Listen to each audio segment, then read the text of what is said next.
document verification আমি এতিয়া আৰম্ভ কৰিম কাৰণ এই 5,500 তেওঁলোক ইয়াৰ পৰা বাদ পৰিব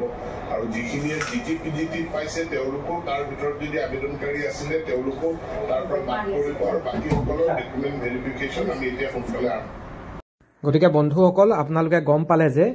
যি 5,500 পদৰ LPUPৰ কাইলৈ আপোনালোকক নিযুক্তি প্ৰদান কৰিব আৰু 4,500 পদৰো ডকুমেণ্ট ভেৰিফিকেশ্যন খুব সোনকালে কৰা হ'ব বুলি আজি শিক্ষামন্ত্ৰী মহোদয়ে সংবাদ মাধ্যমসমূহৰ আগত উল্লেখ কৰিছে আৰু যিসকলে 5,500 পদত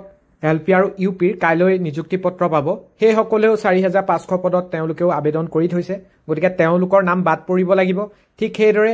যি 7,850 গৰাকী জিটিপিজিটিত বহুতে চাকৰি এতিয়া পাব এপইণ্টমেণ্ট লেটাৰ নৱেম্বৰৰ মাজত দিব সেইসকলৰ নামো এই 4,500 পদত অভাৰলেপিং হৈ আছে গতিকে সেইসকলৰ নামো বাদ পৰিব বুলি শিক্ষামন্ত্ৰী মহোদয়ে কৈছে আৰু সকলো বাদ পৰাৰ পিছত মই যিহেতু আগতেও এটা ভিডিঅ'ত কৈছিলোঁ যে প্ৰায় সংখ্যক প্ৰাৰ্থীয়ে কিন্তু চাকৰি পাবলৈ সক্ষম হ'ব যিটো বহুতে কৈছিলে যে অভাৰলেপিং হৈ থাকিব এনেকুৱা সম্ভৱ নহয় তেতিয়া মই জনাইছিলোঁ যে অভাৰলেপিং নহয় নাম প্ৰত্যাহাৰ কৰিবলৈ দিব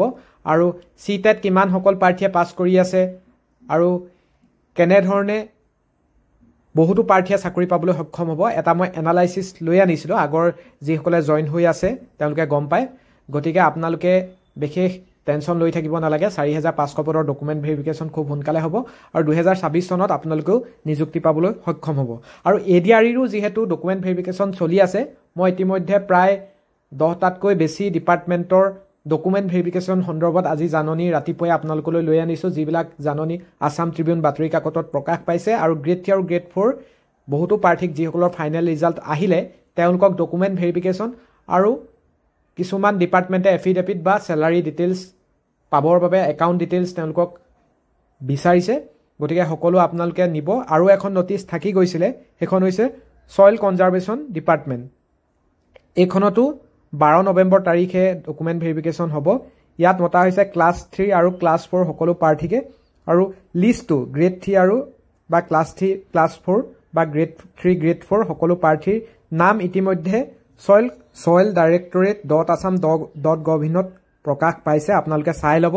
আৰু কি ডকুমেণ্ট লাগিব সেয়াও ইয়াত উল্লেখ আছে 9:30 বজাৰ পৰা 5 বজাৰ ভিতৰত conference hall of directorate of soil conservation তাত গৈ আপোনালোকে ডকুমেণ্ট ভেৰিফিকেশ্যন কৰিব লাগিব 12 তাৰিখে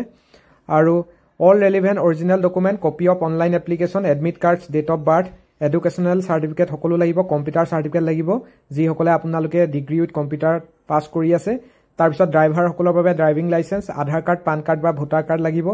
3 কপিকৈ পাছপোৰ্ট সাইজ ফটো লাগিব কাষ্ট চাৰ্টিফিকেট যদি আছে লগত নিব ঠিক সেইদৰে এক্স সাৰ্ভিসমেন বা আপোনালোকৰ PWD